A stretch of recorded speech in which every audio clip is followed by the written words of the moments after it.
Good afternoon. Welcome to Ground Zero. Woo! It's nice to see everyone, all the regulars and some of the newbies. Well, welcome. This is the final event in our fall series of What Matters to Me and Why. I'm Vanessa Gomez-Brake, the Associate Dean of Religious Life. This series represents a creative solution to an important problem in the university setting. It's that separation of intellectual life from personal and spiritual.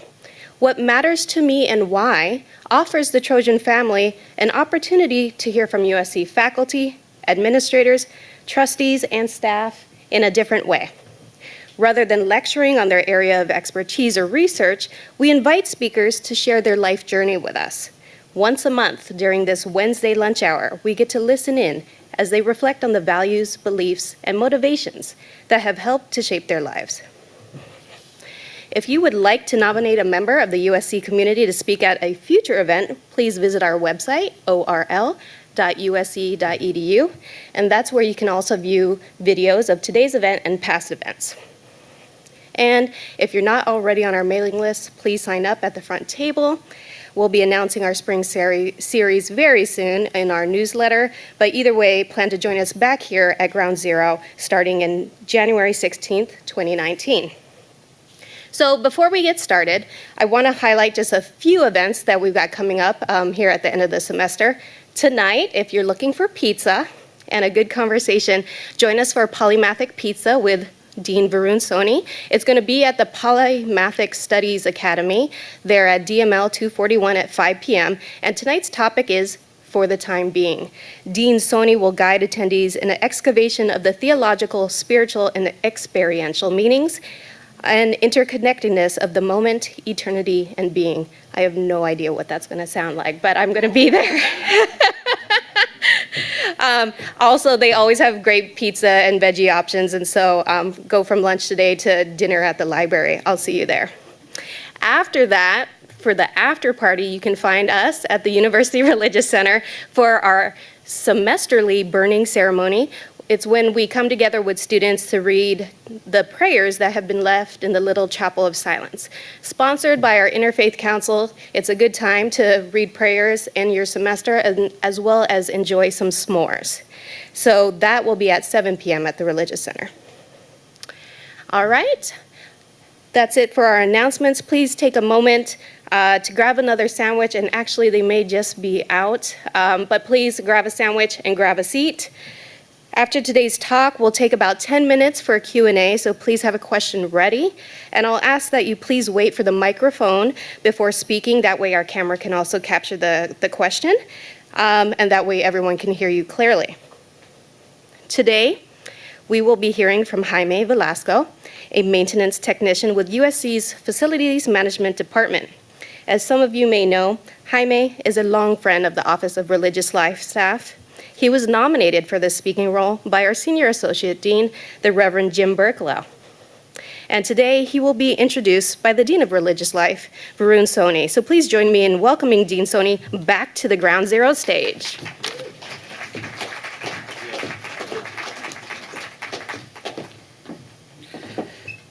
Thanks, everyone, for coming out today. It's a great turnout. I know it's the end of the year, and it's tough to come out, but I'm really grateful for such a wonderful community gathered here for this really important conversation. I used to run What Matters to Me and Why back in the day, but I haven't been back since Vanessa took it over a year and a half ago, and she's done an extraordinary job. Thank you, Vanessa, for leading this program and taking it to the next level. I'm super grateful to you. It's really nice to be back here, though. This program means a lot to me. It's not just a program that we have at USC, it's a national program. Although the way we do it with speakers every month that are nominated by our community, introduced by our community, we do it in a very different way. And really grateful that we still have such strong leadership and that everyone who attends finds it meaningful and nourishing, both spiritually and in terms of one's appetite. I'm really happy to be here to introduce my friend Jaime. He brought me out of retirement to come back, so I've been looking forward to this one for a long time. When I think of USC, I don't think of our beautiful new buildings. I don't think of our football team. I don't think of our fundraising. I don't think of our beautiful campus. I don't think of our rankings. I think of the people, because to me, a university is really about the people. It's about the community, and it's about the relationships. And one of my favorite people who I've met at USC, I've been here 11 years, is Jaime Velasco. Jaime, to me, represents the beating heart of the Trojan family. He bleeds cardinal and gold. You're going to hear about his story today. Normally, we have students introducing their mentors when we do this program. And to me, Jaime is like a big brother and a mentor, because my job is to be the university's chaplain, to lead with compassion, to lead with empathy, to support others, to be in close relationship with others. And I've learned as much about how to do that from Jaime as I have from anyone else. Every day, Jaime wakes up at 3:30 a.m. to come to campus, to be here for us, to serve a community that he believes in, to be part of an idea that's greater than himself. And I think that's what we all aspire to do as fully realized human beings. Jaime has my back, and I know he has the back of so many of you here. And we all need people in our lives who have our back. We all need people who remind us of what's really important. We all need people who remind us of what matters to us. And Jaime is that person to me. Today you're going to hear his extraordinary story of family, of sports, of Los Angeles, and of cactus or cacti. There's a debate as to what the correct plural is. And I know he's worked really hard over the course of this semester to put together his presentation today. As you know, Jaime's been a maintenance technician at USC's FMS for 18 years. So he's been here as long as what matters to me and why. This is, I think, the 18th year. So finally, we got him. Long overdue.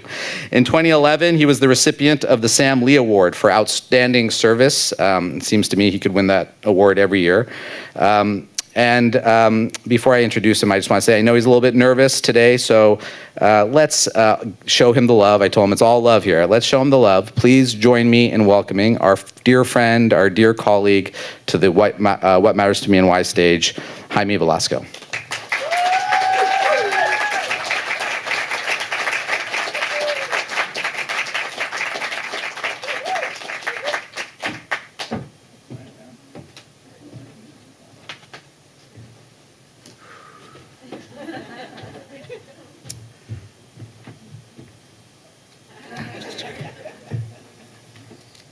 Glasses first, I'm getting old.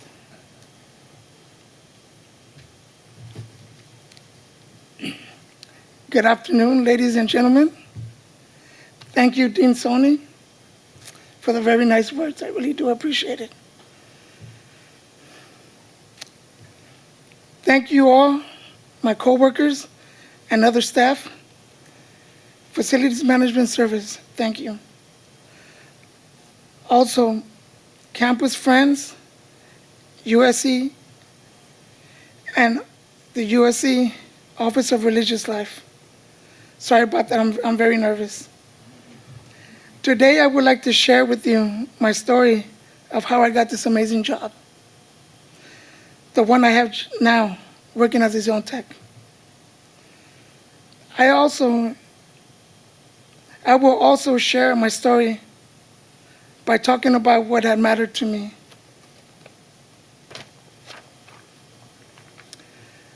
In the late 1960s, my family immigrated to the United States from Mexico.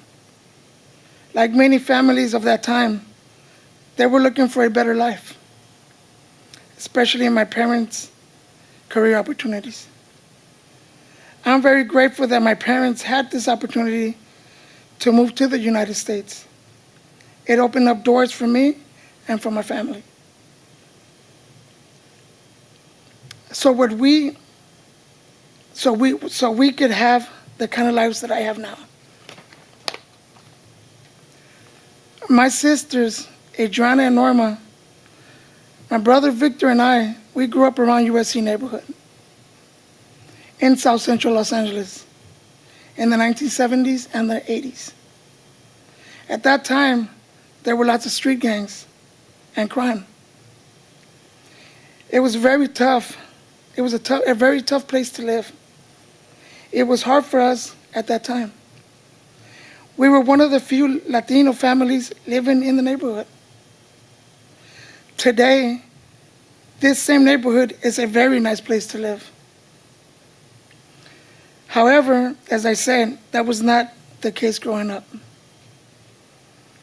I lived there during the time of Rodney King trial and the 1992 riots. Growing up in the USC neighborhood gave me the opportunity to participate in the USC Troy camp. It was great because at 10 years old, I got to participate in activities for kids my age. I thought that one day I would like to work at USC. I never believed it would be a reality and that I would get a job at USC or to speak. And that's amazing to me. Wow. Troy Camp was my first taste of what it meant to me to be a member of the Trojan family. USC and the local LA schools' efforts have changed things in a positive way for the neighborhood. Pride in the Trojan football team is one of those efforts that has brought the neighborhood together. Many people believe LA is too busy to be a sports city. I grew up with the LA Raiders that played in the Coliseum. Yes, I'm a Raider fan. I grew up with the LA Clippers that played in the sports arena. We love the Clippers as well. We were proud to have 2 pro teams in the neighborhood. When the Raiders moved away in 1995 back to Oakland, it was disappointing for the neighborhood, and I think more to me, because I really loved them. When the Clippers left the LA Sports Arena for the Staples Center in 2000, it was also very disappointing. Even though the Staples Center is just a few minutes away, there was a big void in the neighborhood, a void that USC football and other teams have filled. I would like to share a very important passion of mine. Like Varun said, I love cactus plants. I fell in love with these plants because there are many different unique types of cactus, hundreds of them. What I like about them is that they have different shapes. Some say they are weird looking. To me, they're beautiful. One thing that is not known is that cactus can bloom flowers. Cactus have a very dangerous, intimidating look to them. I think this look, with their thorns, provides a strong character to them. These plants are beautiful and different from all plants, from all other plants. The colors are amazing as well. Sometimes I think my love for cactus plants is similar to my love for South Central LA. I lived in a dangerous neighborhood growing up with its own sharp edges. It also blossomed in its own way. I want to now share something that I miss the most, and that is coaching baseball. As you may have guessed, sports are a big part of my life. I started coaching youth baseball at the Glendora National Little League in 1996. My oldest son, Jaime, was in the league, and he was 5 years old at the time. Coaching matters to me because I was able to bond with my son over our love of baseball. I like that my son respected me as a coach, and I respected him as a player. I understood that when we were on the field, I was his coach, and that made me proud. No favoritism was given to him or other players. As he got older, Jaime was known as the best hitter in the league, in the local area. In his last year of Little League, we finally got to the championship. The pitcher Jamie faced from the other team was his best friend, Luke. The pitcher was the best in the league. As I stated, Jamie was the best hitter. That day during the championship game, when Jamie was first at bat, he hit the ball deep into the outfield. It was almost a home run. Not quite, but the left fielder caught it at the fence. I'm coaching at third base when all this is going on. I see my son and his friend, the pitcher, interact by winking at each other. In the baseball world, it was a sign of respect to wink at each other.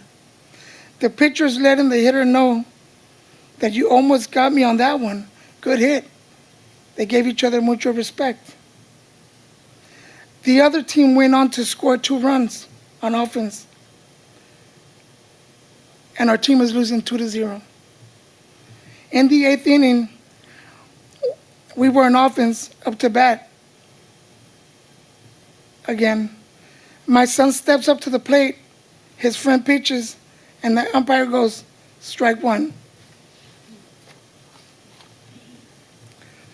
I called timeout and called my son over to third base, where I was coaching at that time. By the way, I want to throw this in there. The day before the game, my son had seen a really cool go-kart at his friend's house. So my son really wanted a go-kart for himself. Now back to the game. I told my son, show me something. We need to win the game. So my son says, you give me a go-kart like my friends. I'll hit the ball out of the park. What was funny about all this is that my son was his own agent in Little League, negotiating the terms like a pro athlete. I said, okay, what can I say? Now I believe my son. I believed in my son, but based on that pitcher he was facing, I knew how hard it was to hit a home run on a championship stage. I admit I had my doubts for a moment that my son Jamie could do it. So after the timeout, he steps up to the plate. Guess what happens? Jamie hits the ball out of the park for a home run. I am now at the point happy for my son that we scored. We finally scored. I was also sad that I had to spend money on an expensive go-kart. Moving forward in the game, the score was now 2-1. It was the top of the ninth inning, and my son was up at bat again. He steps to the plate and calls a timeout. He calls me over, and I walk to the batter's mound, and I ask, now what? Really, what's going on? He says to me, Dad, you think it's all right to buy me a go-kart? What about my brother? Yeah, you could just imagine. I started laughing, and I said, what do you want me to do? You want me to buy you another go-kart? Are you going to hit another home run? He looked at me and nodded his head, which meant, do we have a deal? So he goes up to the mound, gets ready. The pitcher throws a fastball down the middle. My son hits a home run. Yes, he ties the game. Now, this is the bad part. Although we ended up losing, this was one of the most memorable times I've had with my son. And the most expensive. I'm glad he's not in Little League. I've got another sports-related story for you. I hope I'm not boring you guys. A close friend of mine who was terminally ill said these words to me before he passed. Living is when you do something from your heart that feels good and you never forget. At that time, I didn't know what he was talking about until the time came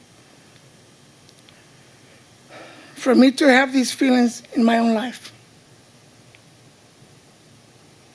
A feeling that really came to me coaching basketball.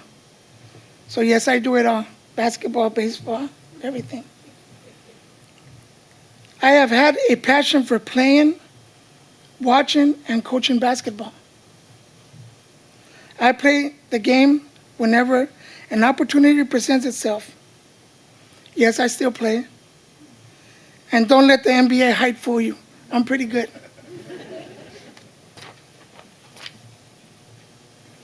This story is about coaching my youngest son in basketball. So it's actually two stories in one. Coaching basketball and what my friend said. I was a new basketball coach at the recreation park in Miraloma. The day came where all the youth basketball coaches came to the park to recruit players for their teams. All the coaches were standing in the middle of the gym. All the players were standing against the wall of the gym. Each player individually was called up to show their skills in basketball. One by one, shooting a jump shot, layup, and ability to pass the ball. The coaches were evaluating each player from 1 being the least and 5 being the best. Right after the evaluations, I looked over and I noticed something. There were 8 kids that were not able to participate in that same way as all the other kids. During a break from evaluations, I had a conversation with some of the coaches. I asked them, why weren't these 8 kids participating? Why were they all together? Sad to say, the other coaches that I spoke to, they knew about these 8 disabled kids. The coaches had an agreement that each kid individually would be assigned to a team. Each kid would be picked last, as there were 8 total teams. Right after I spoke with these coaches, everyone got back to the gym. I got all the coaches together, and I asked them if I could pick my own team before anyone else. The coaches said, no, you can't do that. They thought I was going to try to pick the best players to my team. I said, I wanted to recruit the 8 disabled kids, including my son. Suddenly, all the coaches agreed. Yes, we can bend the rules this time. It's okay. It was at that moment that I remember what my friend said.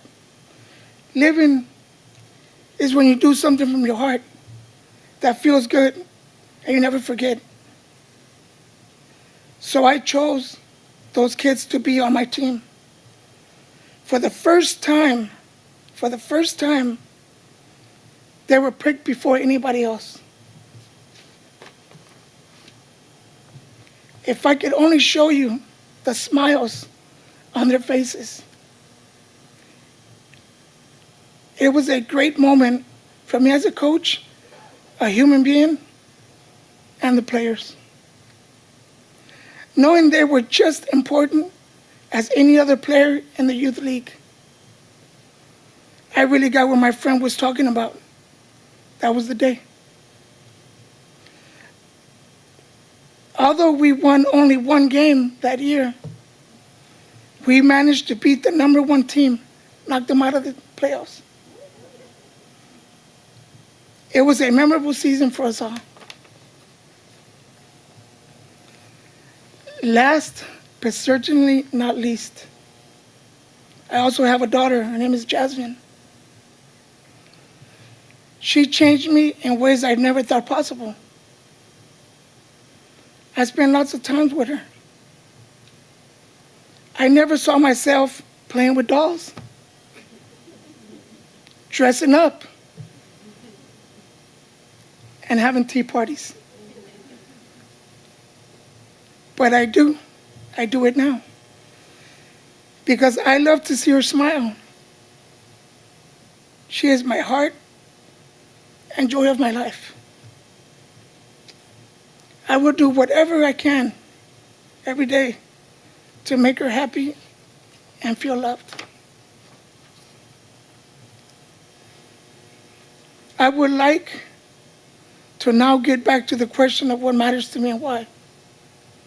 In my late 20s, I felt the need to have a more stable job, one that I could be proud of. Growing up in South Central LA, we knew that USC was a diamond in the rough in our neighborhood. At Troy Camp, they would say to us, "You are a Trojan family. You are USC." Even with the encouragement of the Troy Camp staff, I still didn't believe that it could be possible. It matters to me that USC is in my family's neighborhood. It matters to me that I was exposed to USC at such a young age. I was proud to be a member of the Trojan family through Troy Camp. It matters to me that in my late 20s, I found a way to become staff on the USC campus. I was offered a temporary assignment at USC with facilities management service in the landscaping shop department. I was given 90 days to prove I could do the job. I had absolutely no background in landscaping, but I knew that whatever I put my mind to, I could do. I do want to thank the landscape department for giving me that opportunity. Again, what matters to me was working at USC. I embraced this challenge. I ended up becoming a pretty good landscaper on campus. Eventually, I transferred to the zone tech department. And just like my previous position at USC, I knew very little about building maintenance and improvement. I took on the challenge because USC matters to me. Representing my family's name at USC matters to me. Doing a great job at USC representing facilities management services matters to me. So the question of why? It is as simple as the first day I came to USC as a youth Troy camper.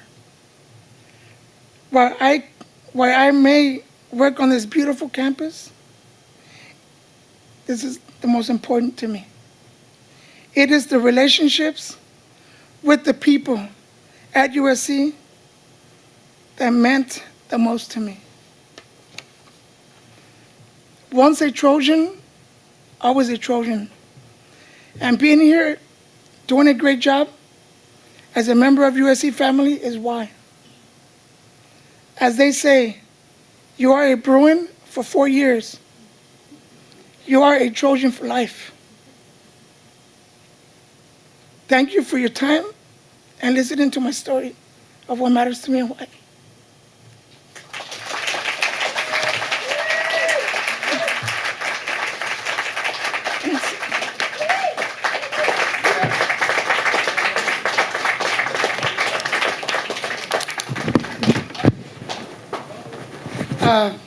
Now, if you guys have any questions, I hope you don't. But if you do, I'll try my best to answer them. Okay, right here. Coming to you, Roberta. Hi there. I want to know what your young son's name is. Oh, I'm sorry. His name is Adrian. Okay, good. Thank you. Like I said, I was nervous, and I forgot his name. But his story is there. Hi, Jaime. Hello, how you doing? So Little League is always in need of coaches. Would you ever consider going back to coaching? Actually, that's in the works. I might be coaching my daughter. But this time I'm going to be coaching softball. Okay. And any thoughts of maybe trying to bridge USC to the community, maybe? Trying to find a way on how USC baseball That's a would be thought. able to? That's a thought. If you can help me out, maybe we could. We'll see.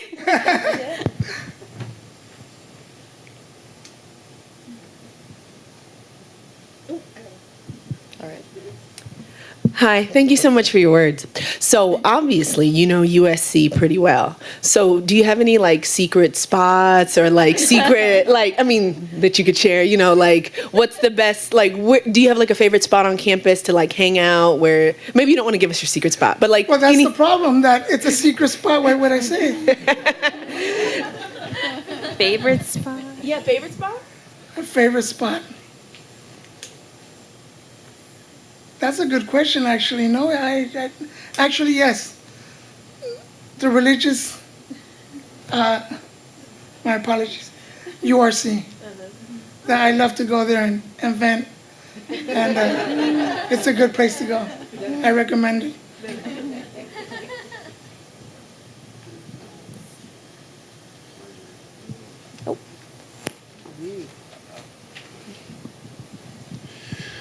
Maybe for just a few minutes, you could share a little bit about that amazing story you told me of how you got the job at USC. Maybe a little bit more about that, about the process and how you believe, because of your confidence, and you knew that if you gave it your best, you'd be able to make it happen. So you want me to elaborate a little bit on actually how I got here? Well, first of all, being here at USC, there's no other better place. This place is amazing. But I don't know exactly how to answer your question, but I've had at least 20 different jobs, and they do not compare to this job. I went through an agency, and that's how I got this job. It was tough. But I took on the challenge, and there's no other better place in this.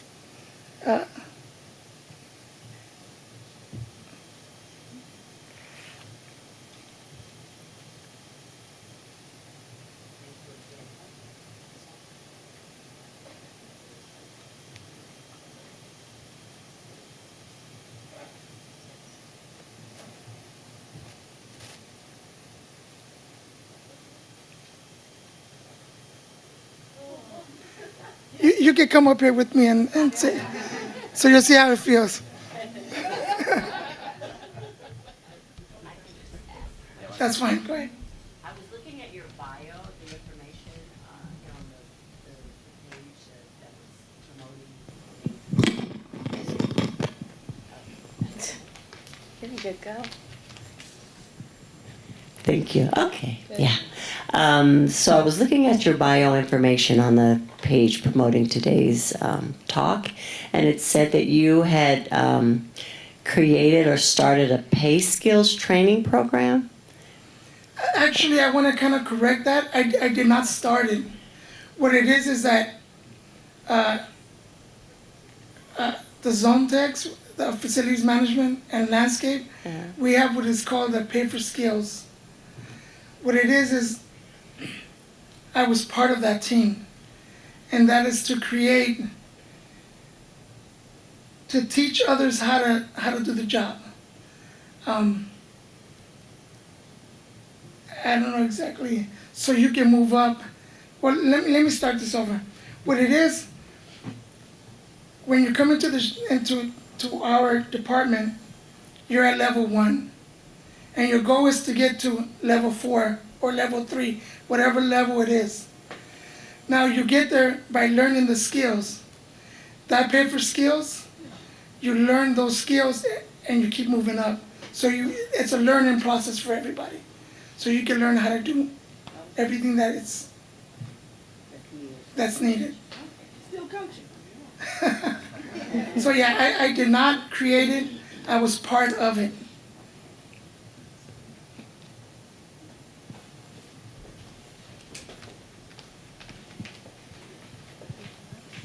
Hi, Jaime. I don't have any questions. I just have some comments. I just want to say how much we appreciate all your help throughout all these years, doing such a wonderful job supporting our buildings, always being there for us with such positive attitude. We know how busy you are, but you always, do your job with a smile in a very pleasant way, and we always feel safe when our work orders are assigned to you. Thank you so much for this.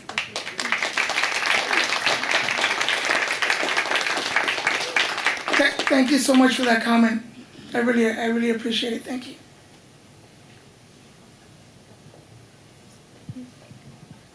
Hey, it's Vanessa again. So many of you may not know this, but Jaime is the only member of our staff that can beat me at ping pong. And so I really cherish, even though I'm the newest member of the Office of Religious Life, I really cherish that Jaime and I at least can challenge each other to a game of table tennis every now and then. And so if you do want to hang out at the University Religious Center with Jaime and I, just text us. And I think we have one question.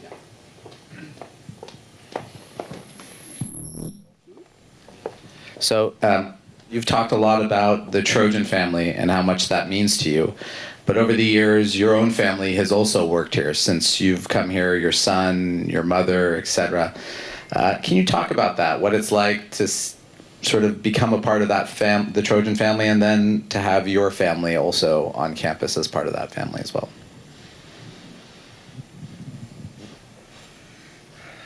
Well, first of all, I enjoyed having my mom work here. She worked for Aramark. She worked at the law building. She really enjoyed it. She retired last year. But she really enjoyed it. I miss my mom a lot, actually. We used to have lunch every day. And now I have lunch by myself, actually. Yeah, my son worked here. He worked in facilities as well. He moved on, but he was here, and that felt good as well. Having him here and seeing him and working with him, I mean, there's no other joy than to work and see your son all day. Really enjoyed that. We're all happy to be part of the Trojan family. Again, that's something that you have, something that you feel in your heart. Either you have it or you don't. And I can speak for my son and my mom, and they're still Trojan fans, and my mom misses the university, and my son as well.